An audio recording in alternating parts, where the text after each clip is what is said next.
और ये कांग्रेस के जितने दुम छल्ले हैं, कमजोर लोग हैं, इनके चमचे हैं जो डरते हैं मोदी और अमित शाह से। अरे मेरे पास कुछ नहीं है, मैं सब कुछ कुर्बान करने को तैयार हूं। मेरे पास दौलत जो दी हुई अल्लाह की है, मगर याद रखो सबसे बड़ी दौलत अगर मेरे पास है तो मेरा ईमान है, जो दुनिया की कोई दौलत मुझसे खरीद नहीं सकती। वो ईमानदारी है। अब ये कांग्रेस के लोग बोलते हैं कि भाई आप जहां कहीं भी जाते आप भाषण दे देते, उससे इनको फायदा हो जाता। तो मैं हमेशा कहता हूं कांग्रेसियों से, मैं क्या करूं? अल्लाह ने मुझे जबान दी बोलने के लिए, अल्लाह ने मुझे दिमाग दिया सोचने के लिए, अल्लाह ने मुझे दिल दिया कि वक्त के जालिमों के सामने खड़े होकर कमजोरों के हक के लिए लड़ूं। और अगर तुम में दिल नहीं है, दिमाग नहीं है, जबान नहीं है, तो इसका जिम्मेदार मैं नहीं हूं, तो उसका जिम्मेदार तुम्हारी कमजोरी है, तुम्हारी कमजोरी है। और कहते हैं कि नहीं खामोश रहो, ये वक्त बोलने का नहीं है, ये वक्त खामोश रहने का है। तो ये खामोश रहने पर हमारे बिहार के सदर जनाब अख्तरुल ईमान एमएलए हैं, उन्होंने अच्छा कहा। किसी ने उनसे भी कहा था, एक कांग्रेसी ने कहा था कि खामोश रहो, ज्यादा मत बोलो। तो अख्तरुल ईमान ने उनसे कहा, अगर मेरे अब्बा खामोश रहते तो मैं दुनिया में नहीं आता। तो वो मौलाना को समझ में नहीं आया, बोले कैसे?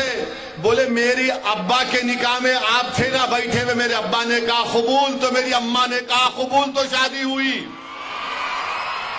तो जबान जब तक नहीं खोलोगे कुछ नहीं होगा। अगर कोई ये बोलेगा कि नहीं जरा खामोश बैठेंगे, ये हालात ऐसे नहीं है। अरे हालात कब अच्छे थे मेरे प्यारे? हालात कब अच्छे थे? हालात तो हमेशा जैसे थे वैसे ही है। अरे ये तो हमारी तायीद करना, हमारी मेहनत, हमारी जुस्तजू, हमारे बुजुर्गों की कुर्बानियां थी कि जो हमको यहां तक लेकर आई। कौन सी सरकार ने, कौन सी पार्टी ने हमारे लिए क्या किया? क्या किया तुमने हमारे लिए बताओ? रोज हम जिदोजहद करते हैं, रोज हम मुकाबला करते हैं, रोज हम गाली सुनते हैं, रोज हम जिल्लत उठाते हैं, रोज हमको कमजोर किया जाता है, जेलों में डाला जाता है। मगर जब सुबह होती तो हम कहते कि हम तैयार है लड़ने के लिए, आजा कौन लड़ेगा हमसे? ये हमारी मेहनत है, ये हमारी बहादुरी है। तो इसीलिए मेरे अजीज दोस्तों और बुजुर्गों, आपको मेहनत करना है। सिर्फ यहां पर आके चीखा मार के 10 तारीख को सो जाने का नहीं है। सो तो नहीं जाएंगे 10 तारीख को आप लोग, सुशील कुमार को भूल तो नहीं जाएंगे आप लोग। जितनी आए उतने वोट डालेंगे, दूसरों को भी बोलेंगे वोट डालने के लिए। अपने घर में अपनी मां, बहन और बीवी को, बहनों को लेके जाएंगे। रिकॉर्ड तोड़ पोलिंग होगी, या फिर ये कोई कांग्रेस के, बीजेपी के लोग आके कोई पढ़ के फूंक दिया, अरे उन्हें बोलता बहुत, तुम खामोश हो जाओ। खामोश नहीं रहना। अगर खामोश रहोगे तो याद रखो तुम हमेशा के लिए खामोश हो जाओगे, खुदा ना खास्ता। जो लोग चीख पुकार करते हैं, लड़ते हैं अपने हक के लिए, दुनिया उनकी तरफ इज्जत की निगाहों से देखती है। जो खामोश हो जाते हैं, दुनिया समझती है कमजोर है, उसको हटाओ सामने से। तो तुम्हारी खामोशी तुम्हारी कमजोरी की निशानी बनेगी। तुम्हारी खामोशी खुदा ना खास्ता तुम्हारी बर्बादी ना बन जाए। मैं फिर से कह रहा हूं, रिवायती सियासत काम में आने वाली नहीं है। जो सियासत 1970, 80, 90 और 2000 तक की गई, वो अब काम में नहीं आने वाली है। हालात बदल चुके हैं और नए हालात को सामने रखकर अपनी आवाज को पहुंचाओ, अपने नुमाइंदों को कामयाब करो। सेकुलरिज्म की हम कूली नहीं है। सेकुलरिज्म को जिंदा रखना असदुद्दीन ओवैसी की जिम्मेदारी नहीं है। और बताओ, इस पूरे कर्नाटका के इलेक्शन में हिजाब के बारे में क्यों बात नहीं हो रही है? क्यों बात नहीं हो रही है? तो कांग्रेस के लोग बोलते हैं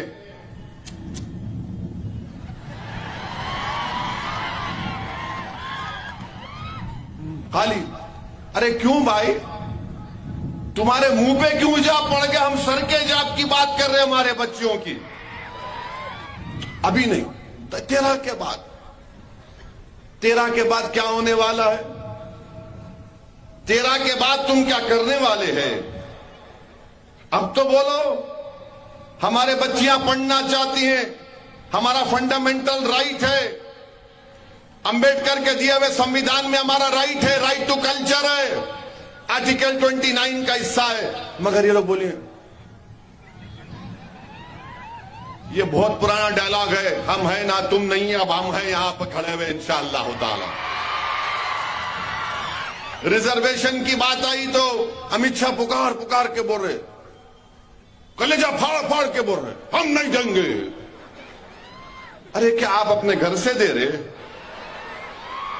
बाबा साहेब अंबेडकर का संविधान आर्टिकल 15-16 बोलता है सोशल एजुकेशनल बैकवर्डनेस प्रूवन है, रिपोर्ट है। जब देवेगौड़ा मुख्यमंत्री थे उस वक्त की रिपोर्ट है। इनको अब कहीं को याद आया? येदुरप्पा 5 साल मुख्यमंत्री नहीं थे ना, जब रिजर्वेशन दे रहे थे, अब क्यों नहीं दे रहे? क्या बात हो गई? आखिर बीजेपी नफरत क्यों करती है कि कोई अगर गरीब का बच्चा डॉक्टर बनेगा तो कर्नाटका और मुल्क मजबूत होगा ना, अगर कोई गरीब की बच्ची डीएम बनेगी, आईएएस ऑफिसर बनेगी तो तकलीफ क्या है? कर्नाटका मजबूत होगा ना। मगर इनको देखा नहीं जाता कि कोई तालीम के मैदान में गरीब नीचे से ऊपर चला जाए। इंटरिम रिपोर्ट क्या है? अमित शाह बताओ। इंटरिम रिपोर्ट रखो सामने जनता के, इंटरिम रिपोर्ट क्या है? इंटरिम रिपोर्ट पे बात ही नहीं करेंगे, लड़ाने की बातें करते हैं, रोकने की बातें करते हैं। आज कर्नाटका में, पूरे मुल्क में महंगाई बहुत बड़ा इशू है। भारत के प्रधानमंत्री बोल रहे मेरे को गाली दे रहे,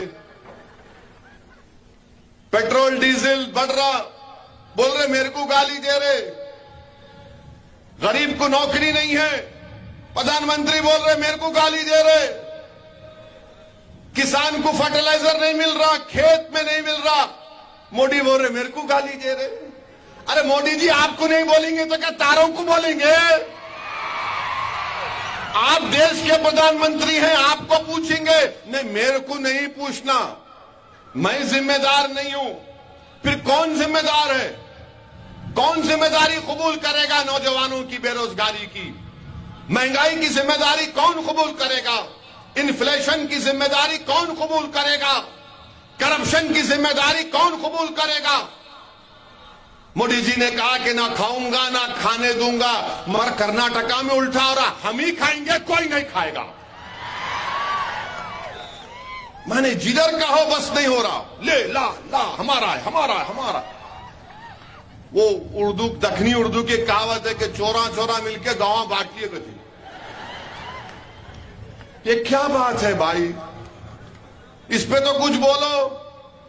कुछ नहीं बोलेंगे, कुछ नहीं बोलेंगे। आज पूरे वर्ल्ड जर्नलिस्ट का दिन है। आज दुनिया के पूरे मुमालिक में हमारा नंबर गिर गया। कितना? 158 रैंक हो गया हमारा। हमारे सहाफियों को मैं बोल रहा हूं, इस पर भी लिखो, आपका नंबर गिर रहा है देश का।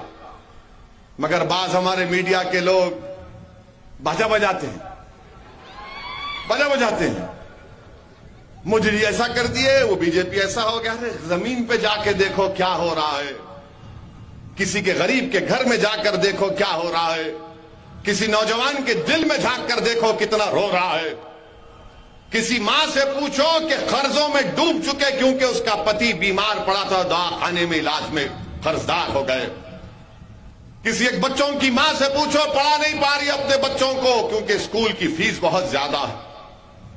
मेरे अजीज दोस्तों और बुजुर्गों, ये पैगाम हमको जनता तक हम पहुंचा रहे हैं। आपकी जिम्मेदारी है कि आप इस पर गौर करें और अच्छा फैसला लें। कांग्रेस पार्टी के लोग बोलते हम आएंगे तो ऐसा कर देंगे, वो कर देंगे। राजस्थान में कांग्रेस की सरकार है, राजस्थान में कांग्रेस की सरकार है 5 साल से, और राजस्थान में कांग्रेस का मुख्यमंत्री है,